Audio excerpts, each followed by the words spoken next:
Hello everyone, welcome to the Hindu analysis of 11th December 2020. The first article which we are going to discuss today is an Indian organization getting an award from UNO, that is the UN Population Award. Help Age India is the organization which got UN Population Award for the year 2020. Help Age India has been presented the UN Population Award for 2020 in the institutional category according to a press release issued by UNFPA. So UNFPA, what do you mean by it? So it is a subsidiary of UNO and its full form is UN Population Fund. So it is nothing but UN Population Fund,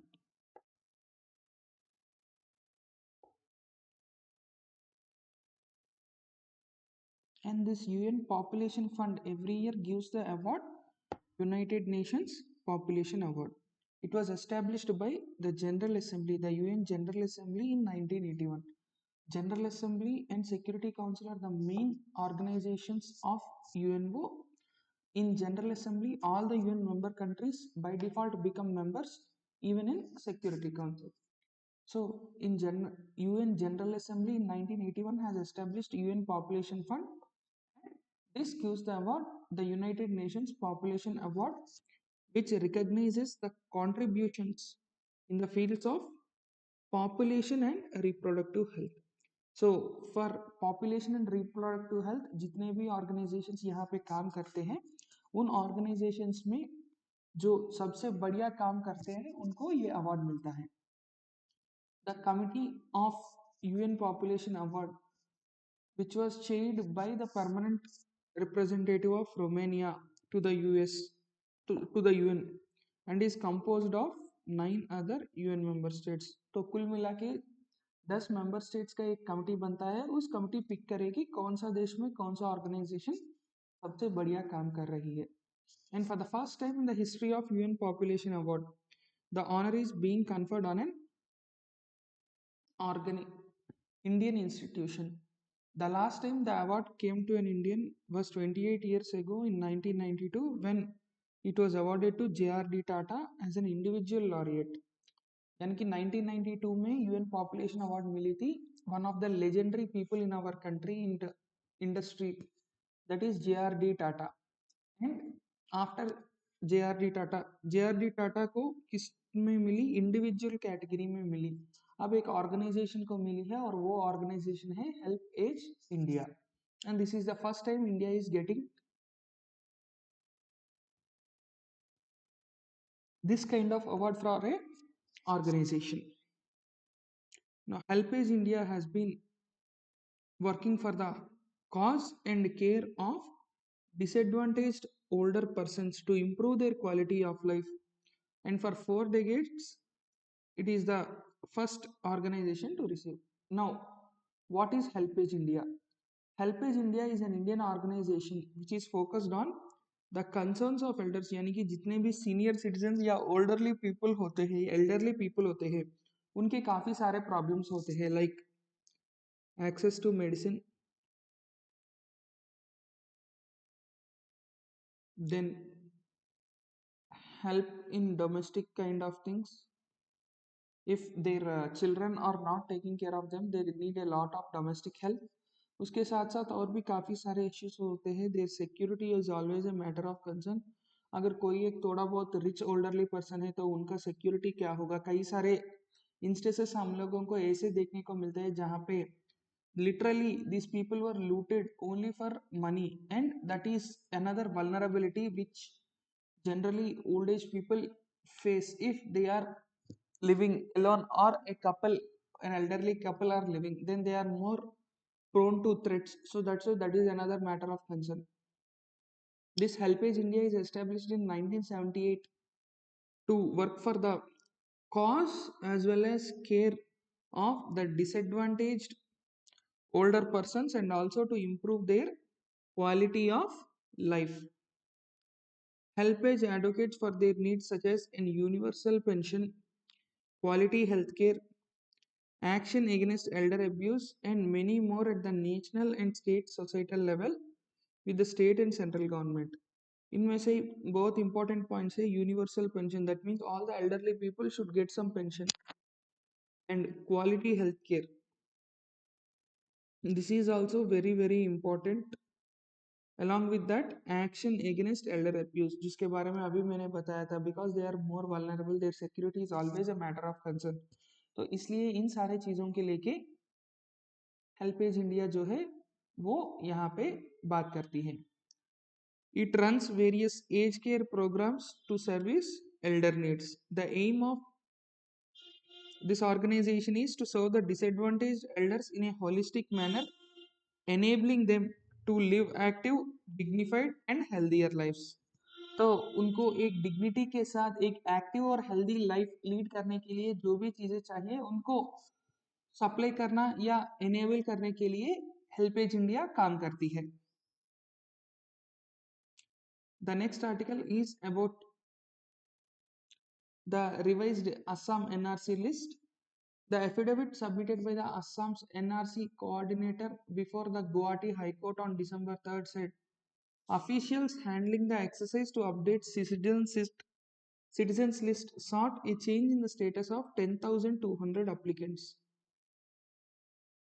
Nearly 19.6 lakh of a total 3.3 crore applications were excluded from the updated NRC which was released on August 31st 2019.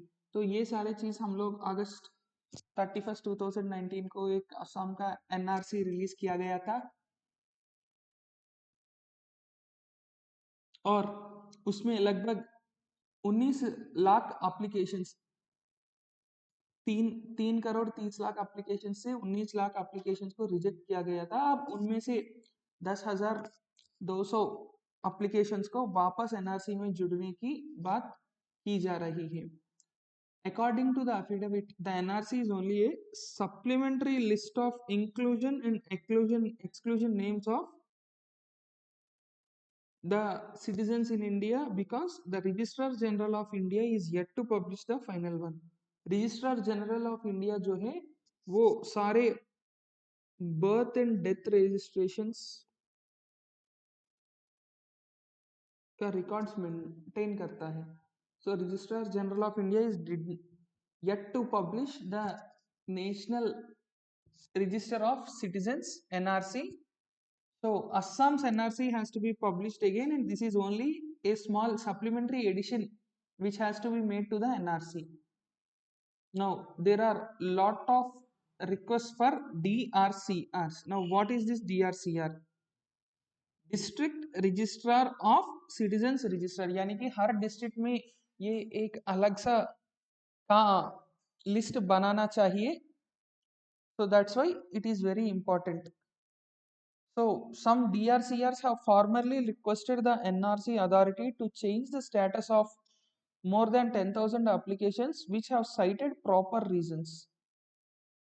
So ये 10,200 लोगों का क्यों बदलाव आना चाहिए? क्योंकि उन लोगों के पास सारे डॉक्यूमेंट्स थे, लेकिन जब पिछले बार एनआरसी हुई थी शायद उनमें से कुछ लोग ऐसे हो सके जिनका डॉक्यूमेंट्स उस वक्त अवेलेबल नहीं हो, और उस अवेलेबल नहीं होने की वजह से वो लोग एनआरसी में तब अप्लाई नहीं किया होगा. तो उन लोगों ने अब अप्लाई कर दिया कि हमारे एप्लीकेशन स्टेटस जो है वो आप कृपया चेंज कर दीजिए, और इसलिए अब district registers of citizens register DRCR जो है उन्होंने एनआरसी कमेटी को रिक्वेस्ट किया, और इसलिए इनका चेंज शायद बहुत ही जल्दी हो सकता है. So the formal requests were received from the DRCR to change the result of NRC. Out of the 10,199 people, 5,404 people will be changed from rejected to accept. That means these people will be now included in the NRC, and 4,795 people will be rejected. Their status was initially accepted, but now they are rejected. It was found that the DRCRs requested to change results the NRC from accept to reject for 1,032 ineligible persons who are already included in the NRC, but they actually belong to declared foreigner, yeah, doubtful voter, people having cases pending at foreign tribunals, and people whose cases are pending at foreign tribunal and their descendants. And for 3763 there were other reasons because of which they were ineligible. So if a person is having some cases pending in foreign tribunals, then the children's status is also under doubt whether they belong to our country or not. So that's why even they are kept hold. तो because of all these reasons, इन सारी चीज़ों की वजह से 10,199 लोगों का NRC का स्टेटस जो है वो बदलने वाली है. एंड रॉन्गली मार्क्ड, ये क्या है? Out of the cases mentioned in the affidavit, one particular is Chamaria circle in the Kamarup district. The names of 64,247 out of the 1,43,522 applicants under this circle were included in the draft NRC, but random verification showed 14,183 had been wrongly marked as original inhabitants. तो ये सबसे बड़ा एक number है. So that's why that is very important. And some of them were found to be ineligible for inclusion on the basis of a set of approved documents establishing the domicile of a person in Assam before March 24, 1971. The cutoff date for determining non-citizens according to the Assam Accord of अगस्त 1985. 1985 में जो Assam accord sign किया गया था उसके हिसाब से मार्च 24, 1971 के पहले उसको असम की नेटिविटी जो है वो प्रूव करना पड़ेगा. So that is something which is very very important. And the Registrar General of India in February told about the anomalies. That means there were few wrong entries which were detected in the published NRC. So that's why all the anomalies have been reported to the RGI seeking necessary directions for the corrective measures in the interest of an error-free NRC with utmost importance as NRC is directly related to the national security and integrity. तो ये सबसे बड़ी problem है. कई सारे लोगों का गलत मार्क किया गया था और लिस्ट भी गलत पब्लिश हुई थी. ऐसे कई सारे जगह में हुई थी. So that's why all these incidents together, the registrar general of India उन्होंने क्या डिमांड किया था? उन्होंने ये बाकी लोगों से भी करेक्शंस मंगवाए थे और अब वो एक नई लिस्ट पब्लिश करने वाले हैं जहाँ पे ये एक्सपेक्टेड है कि इन सारे एरर्स जो है उनसे मुक्त हो. But no proper directions were yet communicated by the Registrar General of India about the anomalies. But instructions have been received for the issue of rejection slips and winding up of the operation of updation of NRC. But the Registrar General of India is also silent on final publication of NRC, for which it is the only authority to take action. Until date, final NRC is yet to be published by registrar general of India. ये एक सबसे बड़ी problem यहाँ पे लोग face कर रहे थे कि रिजेक्शन स्लिप्स तो सारे लोगों को दी जा रही है और उसे देने का आदेश दिया था रजिस्ट्रार जनरल ऑफ इंडिया. उसके साथ साथ operation of updation of NRC जो है उसको भी बहुत जल्दी वाइंड अप करने की बात किया था. लेकिन फाइनल लिस्ट कब पब्लिश करने वाले हैं, फाइनल लिस्ट के बारे में जो भी चीजें हैं वो रजिस्ट्रार जनरल ऑफ इंडिया ने कुछ नहीं उसके बारे में बताया था. So that is about the recent developments in NRC. Next article is, it is a little political article, but the issue which was raised here in the assembly procedure which is discussed here is a little more important. The opposition Congress boycotted the proceedings of Karnataka Assembly opposing the introduction and passage of anti-cow slaughter bill despite the appeals by the speaker to participate. So, anti-cow slaughter, this is something which has always been an issue in our country, cow slaughter.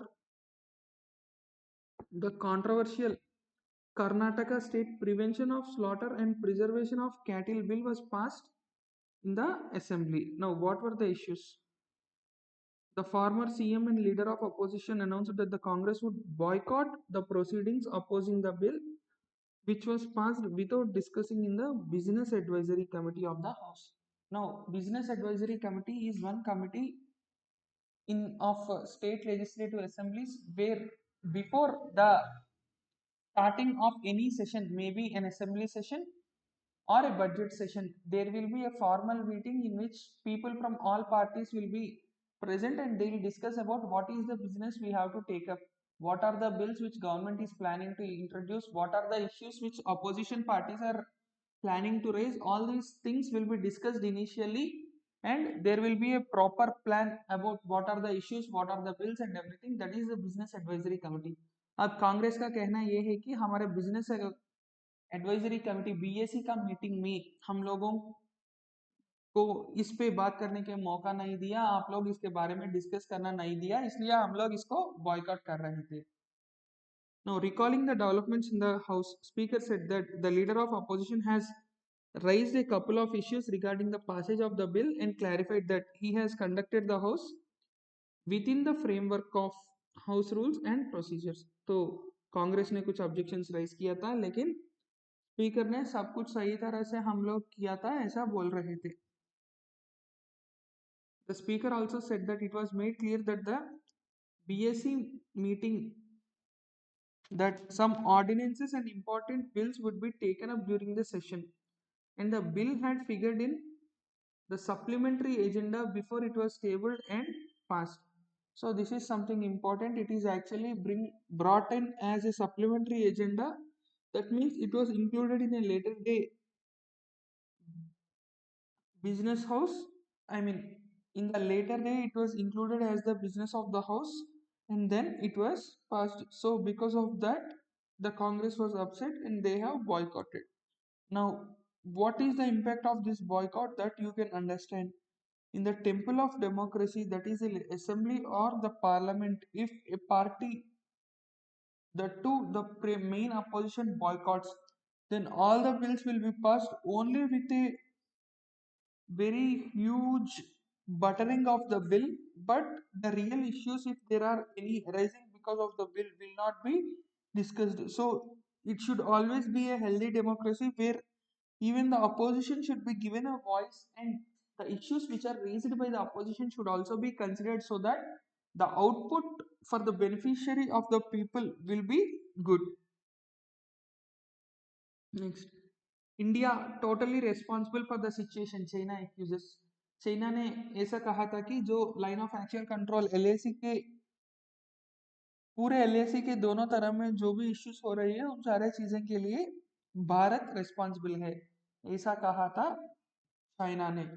So the China said that the responsibility totally lies with the Indian state for the situation along the line of actual control.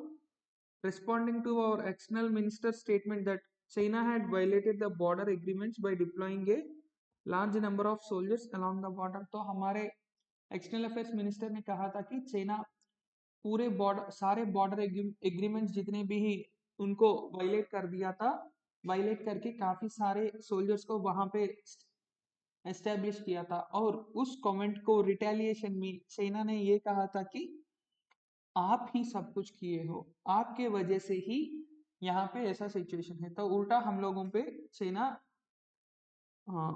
गोली मारने की try कर रही है. The external affairs ministry said that China had given India 5 differing explanations for its unprecedented deployment of forces in LAC. तो 5 अलग अलग सा एक्सप्लेनेशंस चाइना ने दिया था और ये 5 और भी ज्यादा सस्पिशियस रह चुके हैं, तो इसलिए भारत भी काफी ज्यादा कंसर्न थी.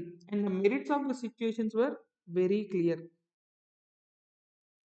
सो यहाँ पे ऐसा क्यों हुई है, उनकी वजह से क्या क्या चीजें हम लोगों को देखने को मिल रहा है, ये सारे चीजें सब लोगों के पास काफी सही सीधा सीधा साफ साफ दिख रहा है कि Chinese aggression in India, how it is trying to secure its area.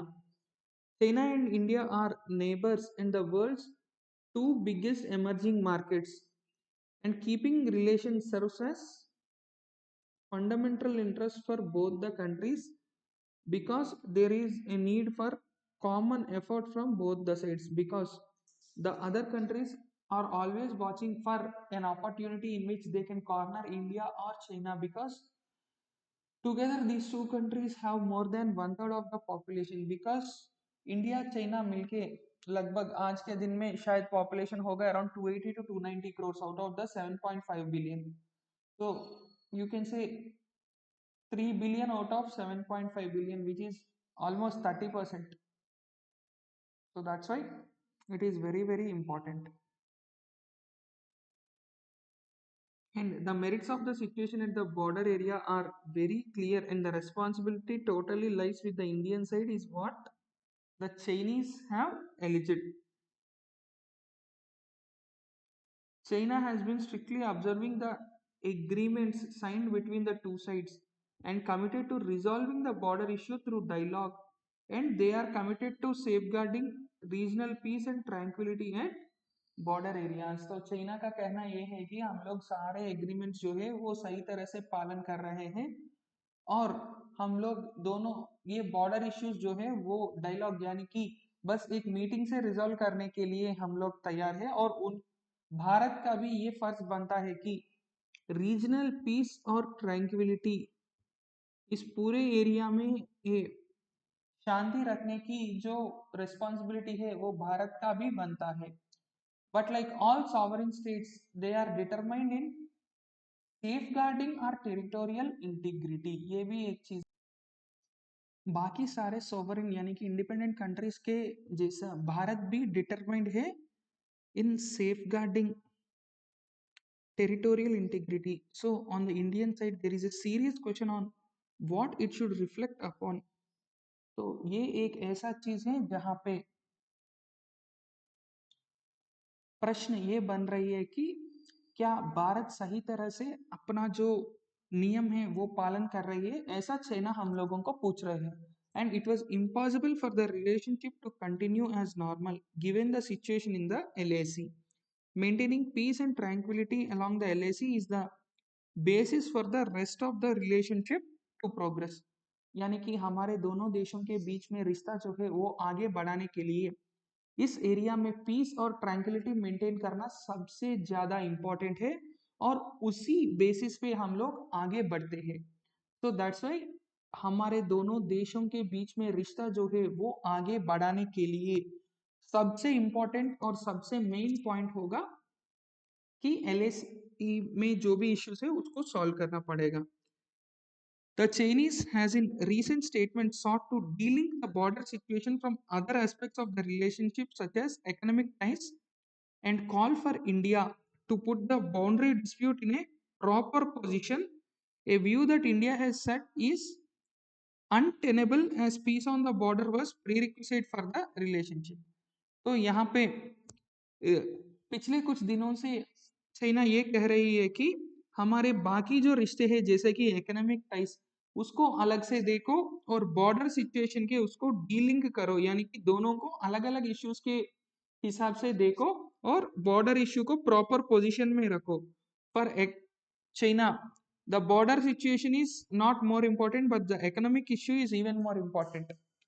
But China is not at all ready to accept whatever the situation is in the border, and it is not ready to go back. So what China is expecting, India should keep their mouths shut in terms of border dispute, and they should enhance the economic relationship. But India is saying that first you come with the proper settlement of the border dispute, then we will see what we can do for the other things. So India is very clear that the peace on the border is the prerequisite for our relationship. हम दोनों देशों के बीच में जो रिश्ता है उसमें से सबसे इम्पोर्टेंट पॉइंट और सबसे मेन पॉइंट जो है वो है peace on the border. Border में पीस लगाना सबसे इम्पोर्टेंट चीज है. Clear, friends? Then China also far so far hasn't signaled any willingness to the return to the status quo which is prior to the multiple transgressions by the People's liberation Army. यानी कि कई सारे छोटे छोटे distances को cover करके लगभग 2-3 kilometre आगे बढ़ गई थी people's liberation army, that is the Chinese army. No, China is not at all ready to accept a status quo situation. That means it is not ready to go back. And both the sides have held 8 rounds of talks of at the cops commander level. इसके बारे में already हम लोग एक दो बार बात किए थे नवंबर में. So the last corps commander level meeting was held on November 6th, but still plan to disengage is yet to be agreed upon. तो कोई सही तरह से अब तक एक प्लान नहीं रेडी हुई थी, यानी कि दोनों देश वहीं पे खड़े हुए हैं, वो पीछे नहीं हट रही, हम लोग पीछे नहीं जा रहे थे. So that is something which is also a matter of concern between both the countries. View on putting the borders tensions in a proper position, saying India can work with us and contribute to the solidarity, cooperation, and common development. But India is saying that if you are continuously encroaching our areas and you are completely coming into our sovereign territory, then how can we involve in other terms of cooperation when you are breaching our own independence? There are challenges in the bilateral relations, but China's position and policy on India hasn't changed, is what China is saying. Now, why is China being so diplomatic? Because of the ban of ban on apps. काफी सारे Chinese apps को हम लोग अपना sovereignty और territorial integrity की खतरे दिखा के उनको हम लोगों ने बैन कर दिया था, और उसका असर बहुत ज्यादा और बहुत महंगी पड़ी है चाइना को. Now that's why China is talking all types of new terms. As two major countries and emerging markets, keeping good relations serves the fundamental interests of both, and they will stay committed to safeguarding the peace and tranquility of the border area. तो China का कहना ये है कि अगर economic interest और बाकी रिश्ते जो है वो हम लोग इक्वली मेंटेन करेंगे, तभी सारे चीज रिजॉल्व होंगे. यानी कि उनका मतलब ये है कि if economy goes very well, then there will be no border dispute between India and China. So that indirectly proves that you have to cooperate with us, otherwise we will create lot of problem for you in the borders. On historical issues, China believes that they should find fair, reasonable, and mutually acceptable solutions based on equal footed consultations and put it on the proper position in their bilateral relations. तो ये भी एक चीज है China को लेके हुए. So China believes that they should have a fair, reasonable, and mutually acceptable solution which is based on equal foot consultation, यानी कि दोनों तरह से एक ही लेवल में कंसल्टेशंस होना चाहिए, और ये बायलैटरल रिलेशंस को एक प्रॉपर पोजीशन में डालना चाहिए ताकि सारे चीजें एक ही बार रिजॉल्व हो सके.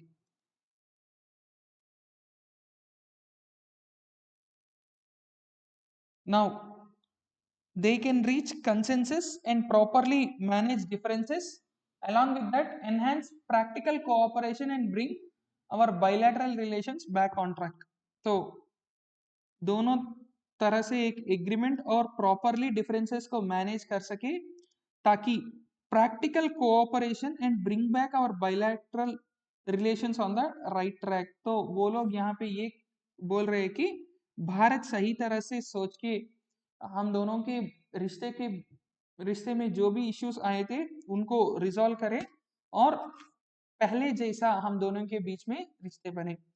So this entire article is in China tone, यानी कि चाइना क्या कह रही है उस हिसाब से ये पूरा आर्टिकल लिखी हुई है, और उसमें मैंने कई सारे वैल्यू एडिशन पॉइंट्स आपको बताया था. What is India stand and how India is seeing. See there are two issues here. One is economy, second one is border.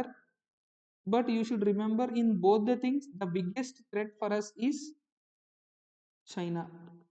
In terms of economy, the dumping of products, CPEC, OBOR, all these are continuous issues. Then also another one, that is there is one more initiative, the Silk Route revival. This is also a potential threat to the Indian economy. Now, these three are in international arena dumping The Chinese goods are dumped in India, and that is a matter of concern for us. Now, in terms of border, Aksai Chin, Arunachal. I think Aksai Chin spelling is this. Aksai चीन already उन्होंने कब्जा कर लिया. अरुणाचल पे उनका नज़र हमेशा थी. सिक्किम में भी थोड़ा बहुत वो लोग प्रॉब्लम क्रिएट करने चाहते थे. So all these things, they are the border disputes. Now when there are such attempts of China to take away our own territory which India officially claiming it belongs to India, then that is a really big issue. So the another big issue in recent times is RCEP, India staying away from RCEP, SCO where India indirectly attacking China. So these are all the recent developments between India and China. So that's why ban on apps is a very small issue, but it has a lot of repercussions. So that's why that is also to be considered. So that's it for the day, guys. See you in the next video. Thank you very much and Jai Hind.